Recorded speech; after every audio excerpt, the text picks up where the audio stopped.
Hello, je suis trop contente de te retrouver dans un nouvel épisode et aujourd'hui je vais te partager encore une croyance limitante que j'ai eue au niveau métier, mais là je pense qu'elle va parler à beaucoup plus de personnes. Je sais pas si du coup tu comptes entreprendre, si t'es entrepreneur ou pas, et même si t'es pas entrepreneur en fait et que t'es salarié, il peut y avoir ce truc qui peut quand même arriver. Donc voilà, je suis vraiment très contente de te partager cette croyance limitante que j'ai eue. Une croyance limitante, qu'est-ce que c'est? C'est une pensée. C'est une pensée qui bloque, c'est une pensée qui limite, une pensée qui empêche d'avancer. Comment est-ce qu'elle s'est formée? On l'a eu au moins 2 fois cette pensée, et du coup, notre cerveau l'a catégorisée comme étant une vérité vraie, d'accord? Tout comme le ciel est bleu. Donc ça devient vraiment un fait, quelque chose d'établi, sauf qu'on est bien d'accord que penser de soi, je suis nulle et incapable, il n'y a que moi potentiellement qui pense ça, peut-être qu'il y a d'autres personnes qui le pensent, mais c'est pas non plus une vérité vraie. C'est pas aussi vrai que le ciel est bleu, par exemple, tu vois? Même le ciel est bleu, d'ailleurs, on pourrait revenir sur le fait que, évidemment, le ciel n'est pas bleu tout le temps. Donc, il faudrait préciser un petit peu ça. Mais ce n'est pas l'objet aujourd'hui. Je pense que tu as compris. Et si tu n'as pas compris, de toute façon, je te renvoie aux autres épisodes où je t'explique un petit peu plus, peut-être dans le détail, ce que c'est qu'une croyance limitante. Donc, aujourd'hui, je voulais revenir sur une croyance limitante que j'avais avant de me lancer, qui est « Je ne peux pas vivre de ma passion et aimer tous les aspects de mon travail. » Évidemment, évidemment. Donc c'est quelque chose qui était très présent pour moi. Je ne peux pas vivre de ma passion, sous-entendu je ne peux pas gagner de l'argent en vivant de ma passion, et en plus de ça, aimer tous les aspects de mon travail. Cette croyance, je pense qu'on l'a tous. On l'a tous en fait, dans notre société occidentale, on l'a tous. Comme si souffrir dans son boulot, à un moment donné ne pas tout aimer dans son travail, c'était en gros la norme, tu vois.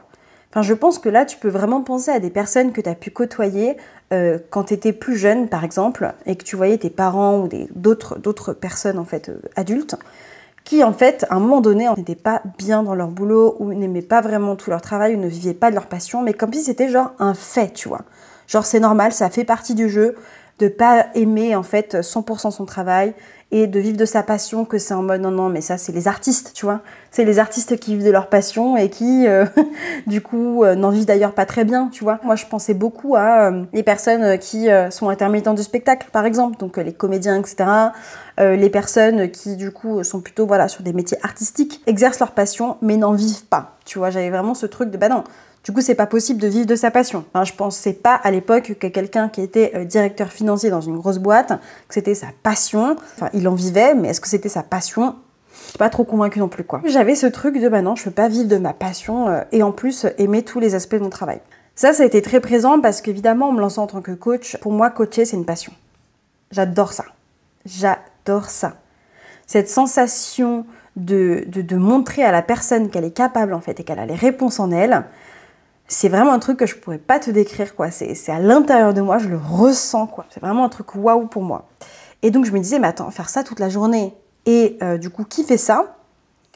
Je peux pas en vivre, tu vois. Genre, c'est pas normal. Bon, je me suis rendu compte que c'était faux, en fait, que c'était faux. Évidemment qu'on peut vivre de sa passion. C'est juste qu'on ne t'apprend pas à vivre de ta passion. On te dit, ta passion, c'est un hobby. C'est à côté, tu vois. C'est un side project.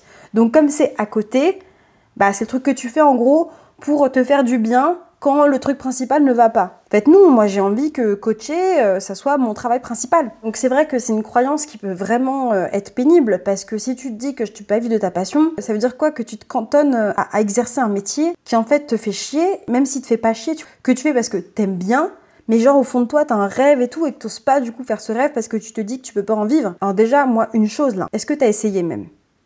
Est-ce que t'as essayé? Avant de dire je peux pas en vivre, est-ce que t'as essayé? Parce que beaucoup d'entre nous, en fait, on va se dire ça alors qu'on n'a même pas essayé d'en vivre, ok? C'est pas parce que t'as vu des gens, par exemple, qui n'en vivaient pas, que personne n'en vit. Donc c'est d'aller trouver, en fait, des contre-exemples. C'est toujours la même chose avec les croyances limitantes, on va chercher des contre-exemples. Ton cerveau, il a pensé ça pendant longtemps, l'idée c'est de lui montrer qu'il faut changer de canal de radio, en fait. Là, il est branché toujours sur la même fréquence de radio depuis des années, c'est de lui montrer, en fait, attends, cette fréquence, il y a des trucs qui nous plaisent pas, là, dans ce qui est dit. Si on changeait, on a juste à switcher le petit bouton de la fréquence, si on le faisait, qu'est-ce qui se passe, tu vois? Et donc, je suis allée chercher des exemples de personnes qui vivaient de leur passion. Le coaching était leur passion, qui en vivaient, et qui en vivaient bien. Tu vois ce que je veux dire ou pas? Il y a toujours des contre-exemples. Nous sommes 7 milliards sur Terre, il y aura toujours des contre-exemples. Donc l'idée, c'est d'aller juste les chercher pour montrer à ton cerveau que c'est faux.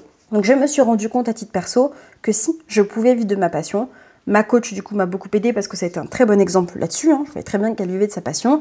J'avais assisté du coup à des conférences où il y avait mes pléthores de coachs qui vivaient de leur métier et qui adoraient ça. Et du coup je me disais bah ouais en fait si c'est possible. C'est possible. Pourquoi est-ce que je pense que du coup pour moi c'est pas possible? Et c'est là, c'est là où ça vient titiller d'autres choses. Pourquoi est-ce que tu penses que pour toi c'est pas possible? Peut-être parce que tu te dis moi tu vois c'est compliqué, moi j'ai pas les compétences, ou moi je suis comme ci, je suis pas comme ça, nanana. Et c'est ces raisons-là qu'il faut aller débloquer en fait. Pour moi c'est quelque chose de fait. Maintenant j'ai compris que je pouvais en vivre. Peut-être que je ne peux pas en vivre comme ça du jour au lendemain. Par contre, je sais que j'ai les capacités pour pouvoir en vivre et donc je me donne les moyens pour y arriver. Tu vois? Aujourd'hui, je me dis, mais c'est quand même dingue, quoi, de se dire qu'en gros, même quand tu es en entreprise, forcément, il y a une part de ton métier que tu vas pas aimer. Moi, c'est un truc qui me dérange, ça. C'est obligé de se dire à un moment donné que bah non, il y a un truc que tu vas pas aimer et tout.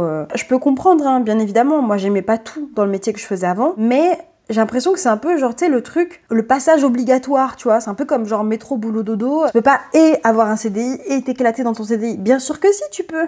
Bien sûr que si, tu peux, en fait. Bien sûr que si. Bien sûr que si. Sauf que c'est un peu, voilà, dans l'inconscient collectif que, bah non, tu peux pas t'éclater, en fait, et gagner ta vie. Excuse moi, mais alors, il n'y a pas que l'entrepreneuriat pour le faire, évidemment.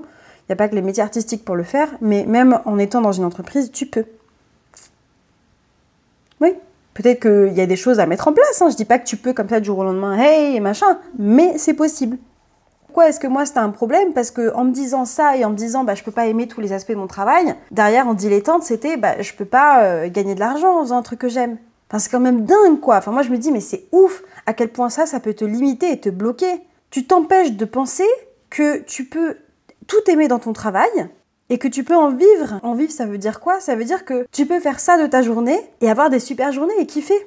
Alors évidemment, je ne dis pas que tu vas forcément tout aimer, que tu aimes la compta, que tu aimes l'administratif. Peut-être qu'il y a des trucs que tu n'aimes pas, que tu aimes moins. Comme si ne pas aimer des aspects de ton travail, c'était la norme pour pouvoir en vivre. Non, je suis pas d'accord avec ça. Donc maintenant que je ne suis pas d'accord avec ça, moi je me suis rendu compte que c'était faux. En fait, tu pouvais vivre de ta passion de 1 et tu peux aimer tous les aspects de ton travail. Oui, tu peux, c'est possible. Et s'il y a des choses que tu n'aimes pas, c'est là où il y a la différence du coup quand tu es salarié ou quand du coup tu es entrepreneur, c'est quand tu n'aimes pas, tu peux déléguer ça. Tu peux ne pas le faire. Tu choisis de ne pas le faire. Quand tu es en entreprise et que tu es salarié, bon, il y a des chances que des choses que tu n'aimes pas, bah en gros, tu n'as pas trop le choix sur ta fiche de poste. Ok. Tu peux peut-être t'arranger. Je ne sais pas si c'est quelque chose qui était fort ou pas chez toi, mais hâte de pouvoir du coup en discuter si c'est le cas. N'hésite pas du coup à me laisser un commentaire sous cet épisode ou alors du coup à venir me rejoindre sur Instagram pour qu'on puisse en parler, que je puisse peut-être t'aider à débloquer cette croyance limitante chez toi. Donc voilà, je te souhaite de passer une très bonne journée. Je te dis à tout bientôt. Ciao ciao!